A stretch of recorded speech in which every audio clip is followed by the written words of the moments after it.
Hello बेटा, welcome to the class of accountancy by Anuj Bansal.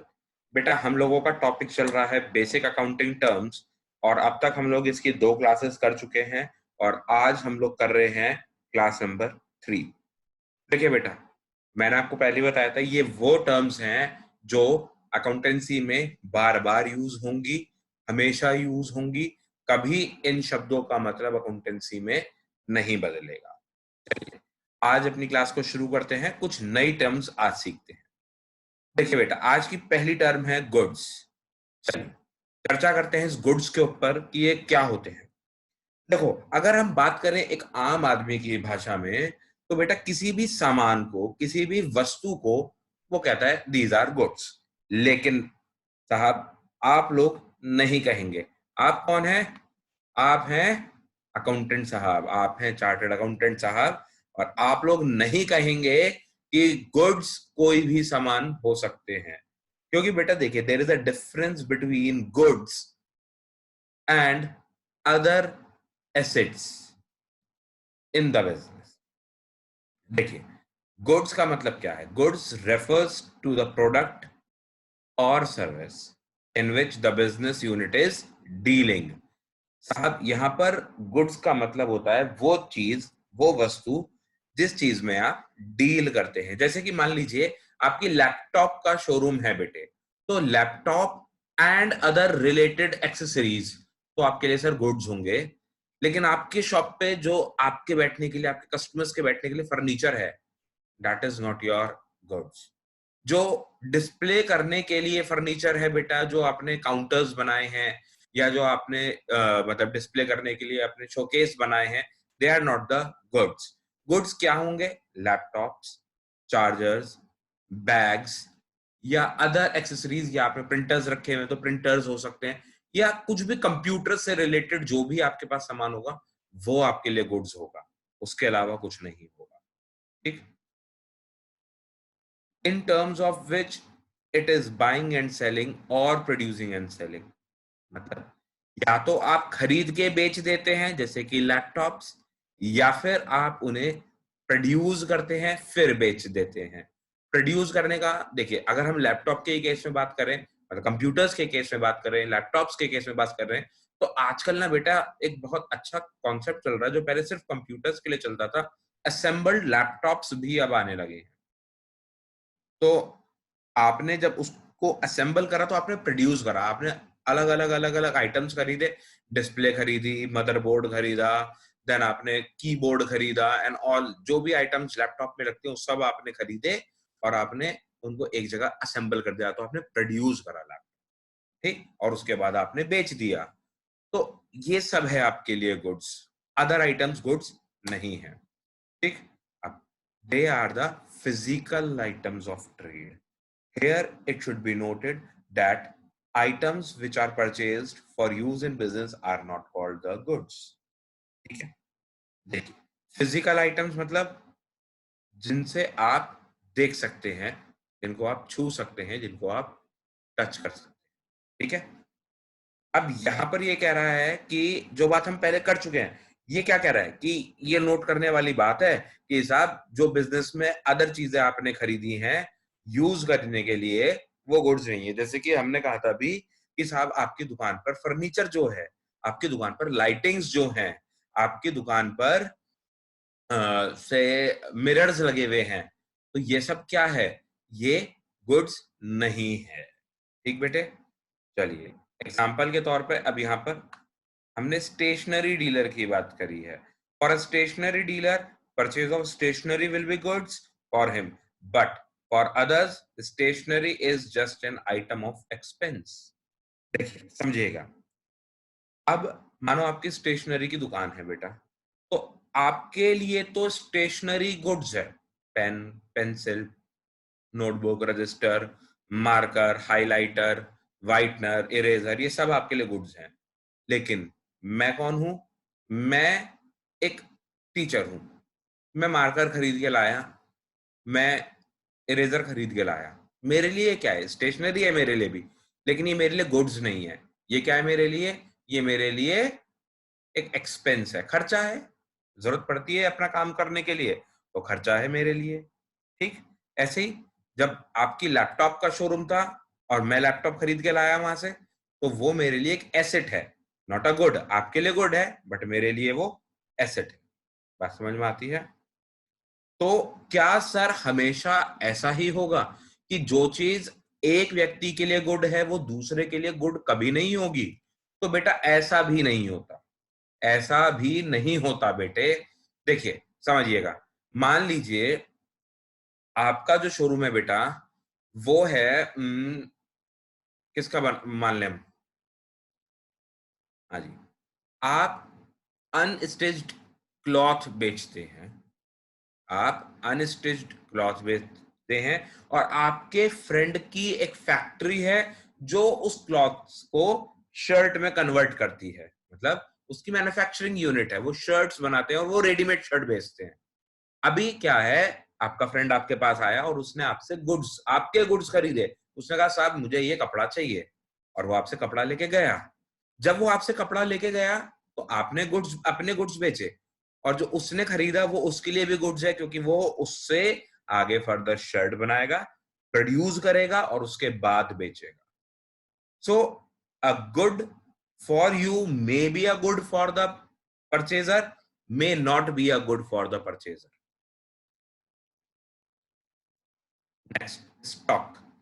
अब देखिए स्टॉक क्या होता है, ये भी बहुत इंपॉर्टेंट कॉन्सेप्ट है बेटे, ये बहुत ही ज्यादा इंपॉर्टेंट है। अब देखिए जो गुड्स आपके पास हैं, अब साल खत्म हो गया बेटा, साल के खत्म होने के आखिरी दिन पे, एंड में जब आप घर लौट के जा रहे थे, तो जो भी आपके पास बचा, दैट इज योर स्टॉक। ठीक है, वैसे तो स्टॉक की कैलकुलेशन आप डेली कर सकते हैं। आप कह सकते हैं कि सर आज जो बचा और मैं घर लौट के जा रहा हूं तो वो आज का स्टॉक है। ऐसे जो ईयर एंड पे बचा और मैं घर जा रहा हूं तो वो मेरा ईयर एंड का स्टॉक है। So stock means the goods lying unsold on a particular date. किसी भी डेट पर जो आपके गुड्स अनसोल्ड बचे हैं वो स्टॉक है। इवन मैं ये भी कह सकता हूं बेटा, मेरा स्टॉक में मिड ऑफ द डे में भी निकाल सकता हूं। अभी एट प्रेजेंट कितने गुड्स मेरे पास अनसोल्ड हैं, that is my stock. It is called stock in hand. Stock का दूसरा नाम स्टॉक इन हैंड भी होता है बेटा। इन ट्रेडिंग कंसर्न में क्या होता है, stock in hand is the amount of goods which are lying unsold as at the end of the accounting year is called closing stock.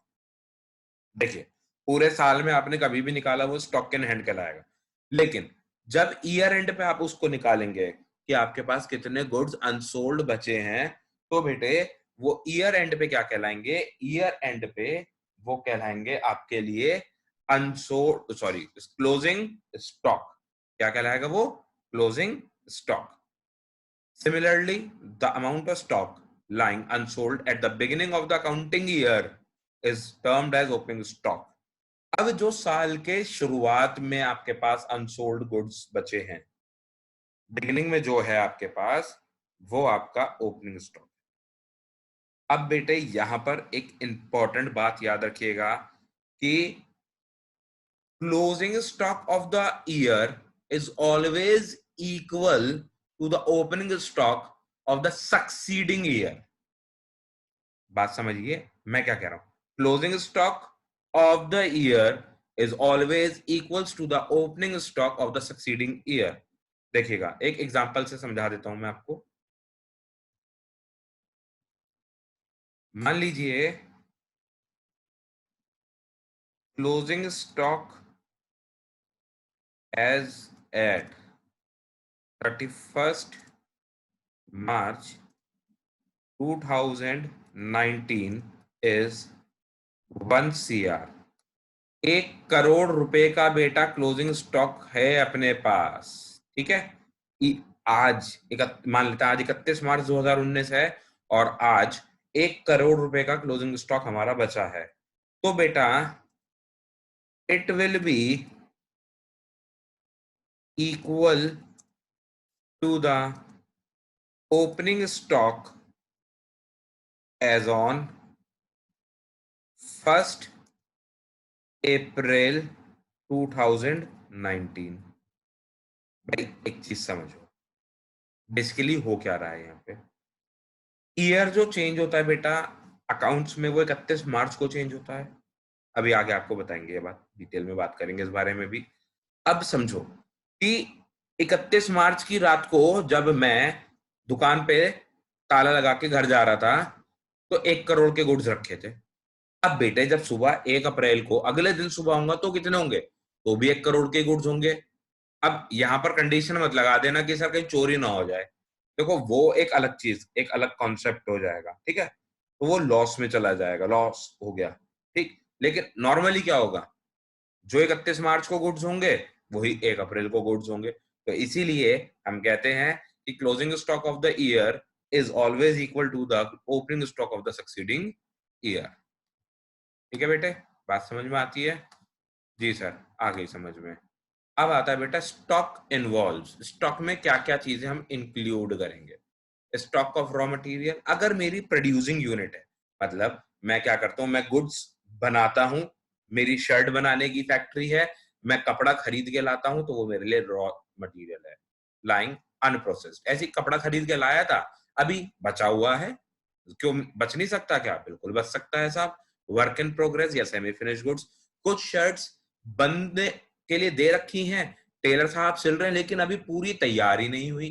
भाई या तो किसी का कॉलर नहीं लगा है, किसी के अंदर स्लीव्स नहीं लगी हैं, किसी में बटन्स नहीं लगे हैं, किसी की फाइनल टचिंग नहीं हुई है, यानी कि अभी अनप्रोसेस, मतलब पूरा प्रोसेस नहीं हुआ, अभी वो तैयार नहीं है यूज बेचने के लिए, तो हम उसे भी स्टॉक में इंक्लूड करते हैं। ठीक है। And stock of finish good that is lying unsold with the firm, वो भी जो बिल्कुल तैयार है सामान बेचने के लिए, उसे भी हम क्या कहते हैं, उसे भी हम स्टॉक कहते हैं बेटे। ठीक है। Here it should be noted that the goods which are sold to customer, बहुत इंपॉर्टेंट पॉइंट है बेटे। क्या है ये इसको तो ना बेटा आप एक काम कर सकते हो कि इसको तो मार्क कर लो आप, इसको तो कह दो कि सर ये तो मेरे लिए इतना इंपॉर्टेंट पॉइंट है, इतना इंपॉर्टेंट पॉइंट है कि मैं मतलब हमेशा मुझे इसे याद रखना पड़ेगा, क्योंकि सर ये पॉइंट तो जो है ये वाला जिस पर हमने स्टार लगा दिया है, ये समझने के लिए बहुत इंपॉर्टेंट है।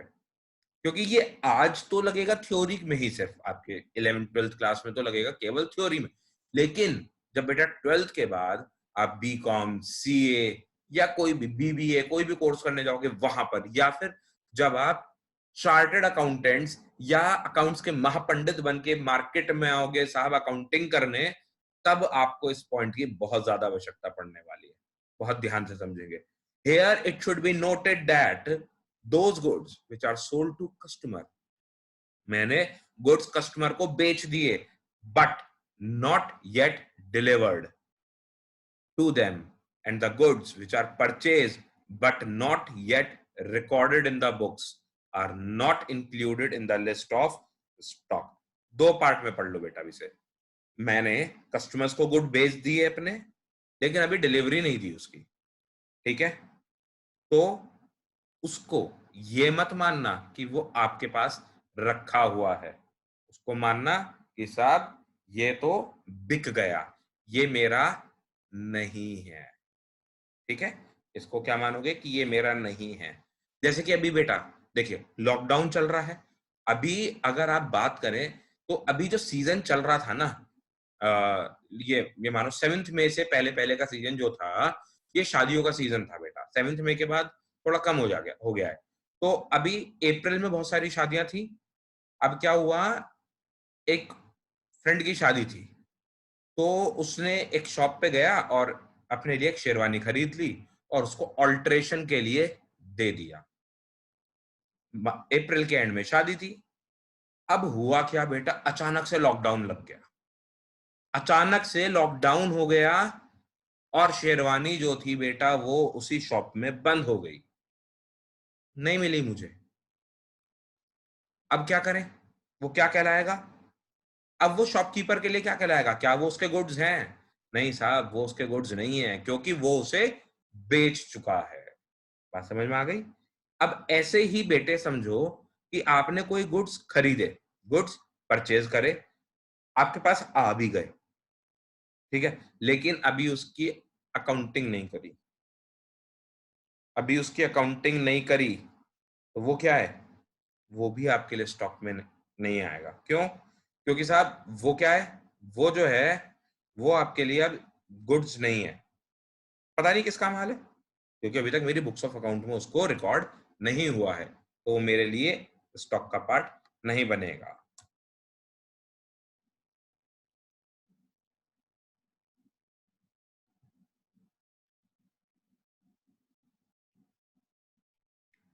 जी, चलिए साहब आगे देखिए। However, goods sent to customer on sale or however, goods sent to customer on sales or return basis and goods lying with agent or consignee of unsold consignee as unsold stock are included in the list of stock. बेटे ये भी आपके लिए important point है, निशान लगा लो। यहाँ क्या लिखते हैं, यहाँ लिखते हैं कि सर जो गुड्स आपने कस्टमर को सेल और रिटर्न बेसिस पे दिए हैं, मतलब पसंद आ जाए तो रख लेना साहब, पैसे भिजवा देना, ना पसंद आए तो गुड्स वापस दे जाना। पुराना कस्टमर है, जान पहचान वाला कस्टमर है, कोई बात नहीं, दे देते हैं ऐसे। तो ये आपका ही है अभी भी, जब तक कस्टमर इसे फाइनली ये ना कहे साहब मैंने ले लिया। या फिर मैं क्या करता हूं, मेरा एक बिजनेस मेरठ में चल रहा है और एक बिजनेस जो है वो हमारा मान लो गाजियाबाद चल रहा है, और वहां पर हमने अपने एक एजेंट को कह रखा है कि साहब हमारे ब्याह पे सारा काम आप ही करेंगे।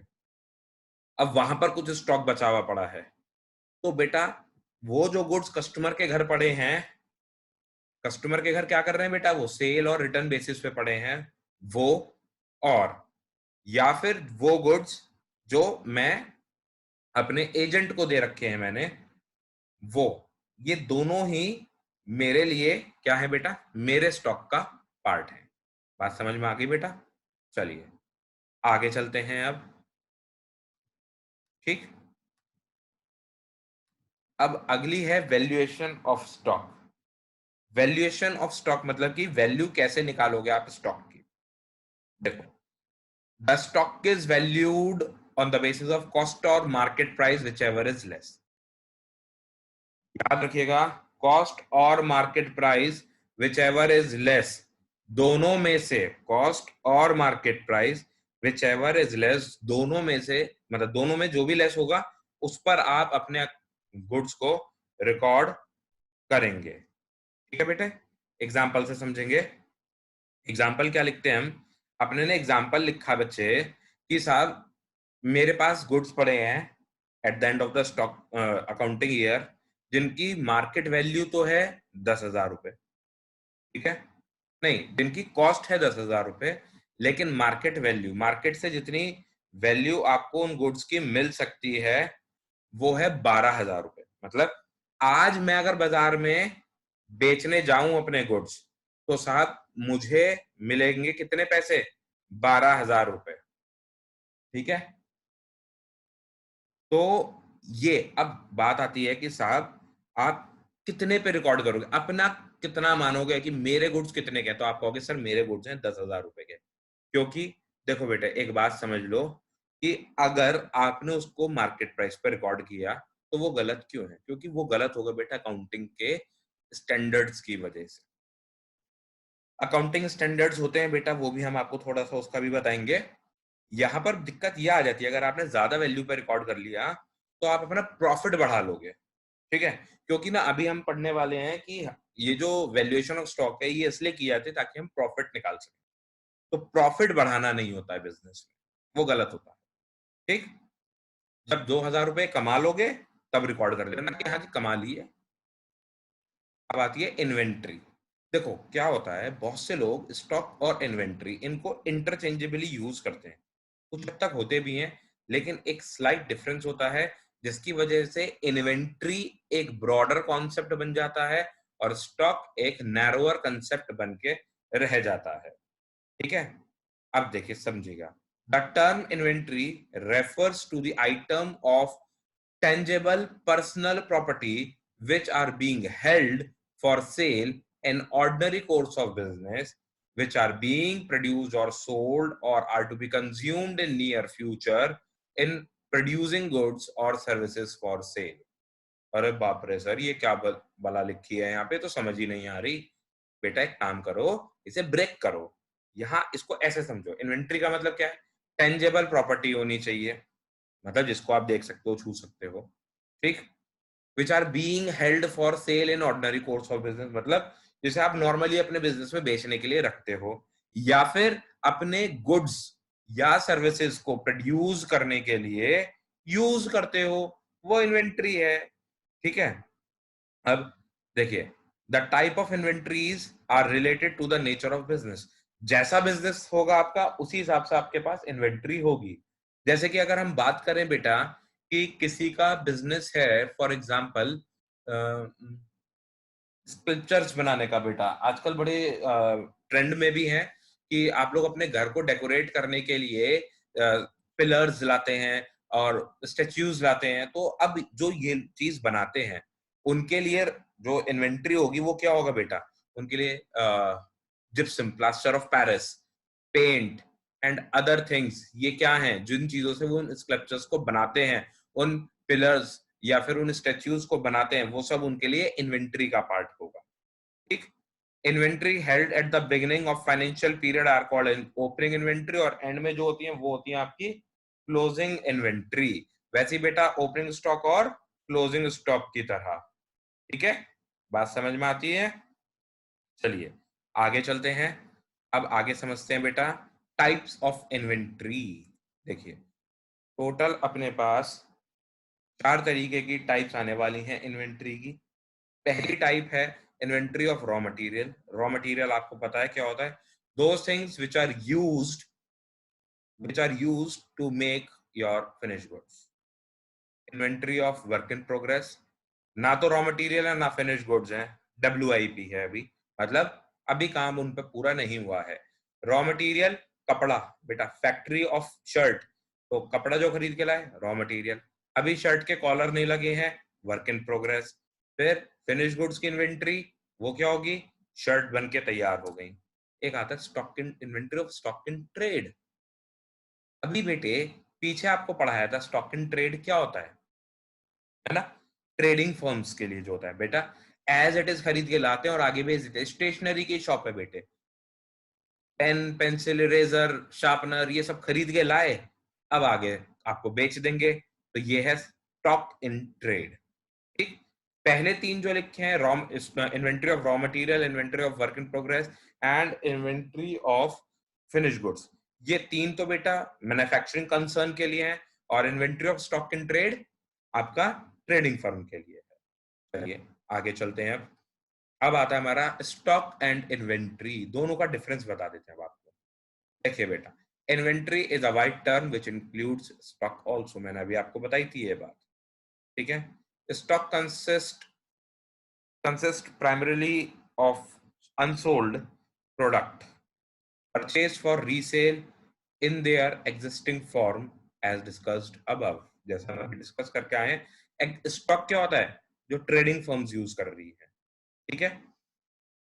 इन्वेंट्री इंक्लूड्स द फॉलोइंग, अभी अभी बताया, inventory of raw material, inventory of semi finished goods या फिर पार्शियली फिनिश्ड गुड्स, या फिर आप इसे कह सकते हैं stock of sorry inventory of work in progress, then inventory of finished goods and inventory of stock.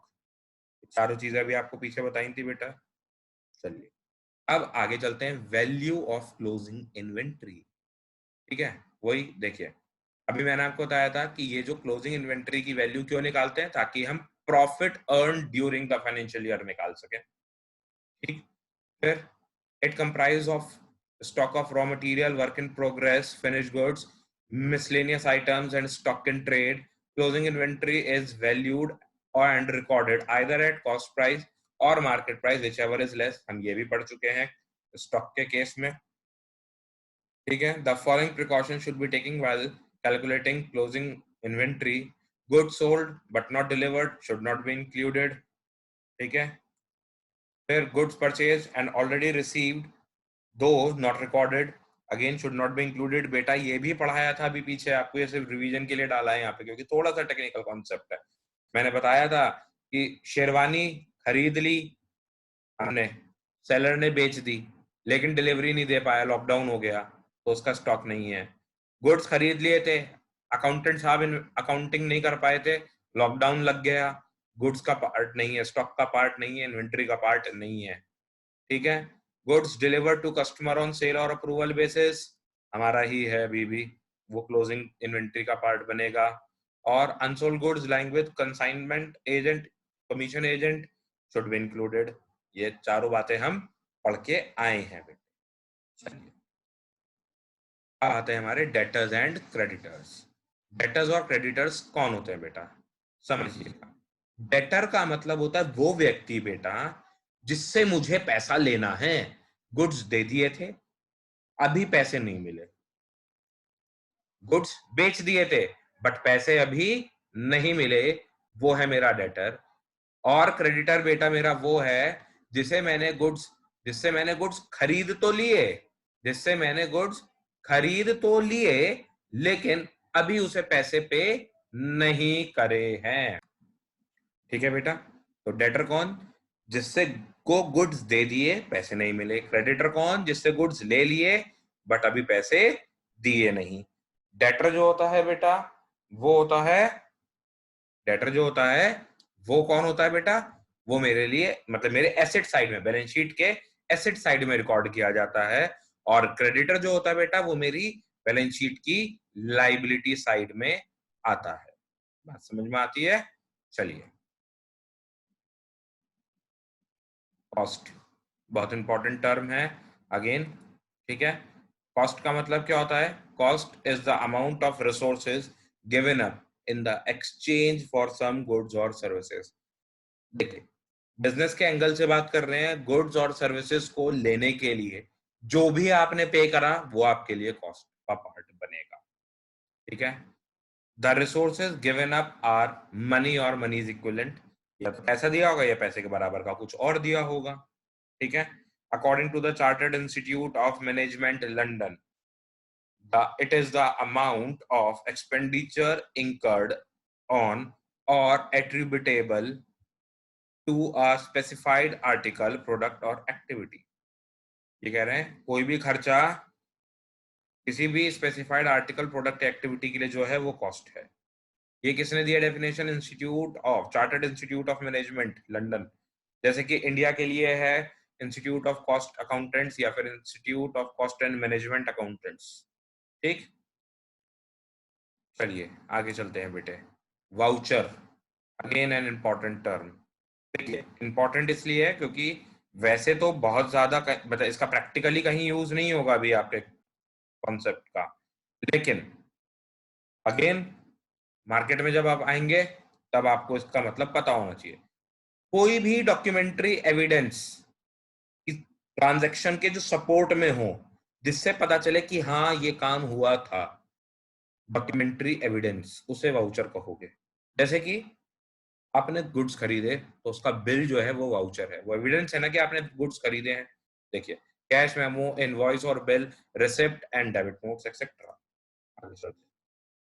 Discount India के लिए बहुत इंपॉर्टेंट कॉन्सेप्ट। बेटे होता क्या है, दुकान पे जाते बाद में है, डिस्काउंट के बारे में पहले अब सोचते हैं कि डिस्काउंट कितना लेना है, कितने पैसे कम कराने हैं आज, है ना। तो deduction in the price of goods sold is known as discount. जो भी प्राइस में जितना भी एमआरपी या प्राइस उसने कोट किया उसके बाद जो भी उसने कम किया, that is discount for you. दो तरीके का डिस्काउंट होता है, पहला होता है ट्रेड डिस्काउंट।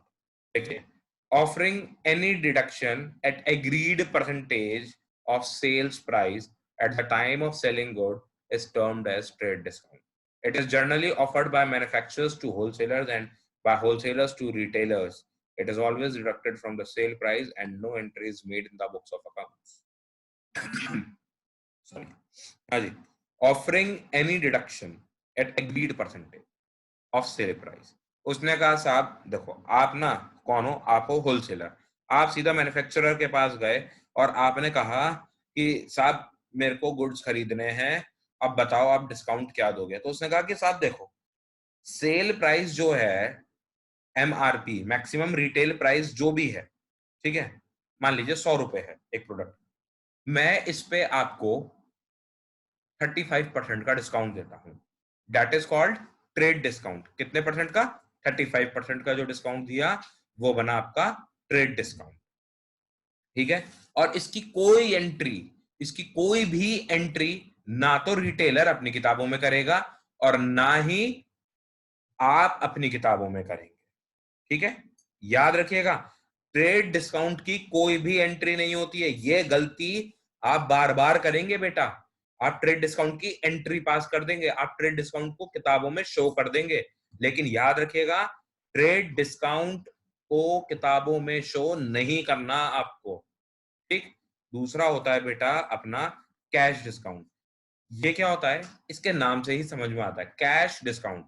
कैश पेमेंट कर दो तो डिस्काउंट दूंगा।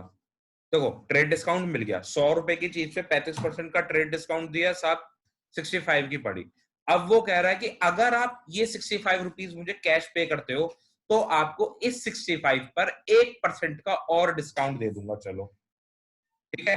तो ये इसकी एंट्री आप करोगे अपने यहां पर अपनी किताबों में, इस कैश डिस्काउंट की एंट्री करोगे, लेकिन ट्रेड डिस्काउंट की कोई भी एंट्री आप अपनी किताबों में नहीं करोगे, ठीक है बेटे। चलो, अगला है अकाउंट। अकाउंट क्या होता है बेटा? Account is a summarized record of relevant business transaction at one place relating to particular person और आइटम। बेटा, अकाउंट का मतलब होता है एक जगह पर एक आदमी की या एक आइटम की ट्रांजैक्शंस को रिकॉर्ड कर देना, बिजनेस ट्रांजैक्शंस को रिकॉर्ड कर देना, ठीक है। मैंने ABC लिमिटेड से जितना भी गुड्स खरीदे, जितनी भी पेमेंट्स करी, उनको जब मैं एक जगह पर लिखूंगा तो वो एक जगह जहां लिख रहा हूं वो जगह क्या है? वो उसका अकाउंट है, ठीक। In accounting we keep separate record of each individual asset, liability, expense और इनकम, ठीक है। The place where such a record is maintained is known as account. Account records not only the amount of transaction but also their effect and direction. Books of accounts and entry, ये क्या होते हैं? देखिए, journal और laser जो होते हैं बेटा, books of accounts refers to journal and ledger in which transactions are recorded. बेटा, चैप्टर नंबर 1 में पढ़ाया था, journals and ledgers the primary place where we record the transactions, वो बुक्स ऑफ अकाउंट्स है आपके लिए। और बेटा, कोई भी ट्रांजैक्शन, कोई भी बिजनेस ट्रांजैक्शन जो हो रही है, दैट इज एन एंट्री, वो एंट्री है। और बुक्स ऑफ अकाउंट्स में जो चीज रिकॉर्ड की जा रही है वो क्या है? वो तो एंट्री है। ट्रांजैक्शन जो रिकॉर्ड हो रही है वो एंट्री है, और बुक्स ऑफ अकाउंट्स में एंट्री को रिकॉर्ड करते हैं, ठीक। With this we end our class over here बेटे। देखिए, जितनी भी टर्म्स ये आपको पढ़ाई जा रही है ना बेटा, ये बहुत इंपॉर्टेंट है आपके लिए, ठीक है। तो इनको अच्छे से तैयार कीजिए। अगली क्लास में बेटा हमारा ये बेसिक अकाउंटिंग टर्म्स का चैप्टर खत्म हो जाएगा। थोड़ी सी टर्म्स बची हैं, कुछ 7-8, अगली क्लास में कराएंगे वो आपको। तब तक के लिए बेटा take care, bye bye, and yes, like, subscribe and share the channel. Bye बेटा, टेक केयर।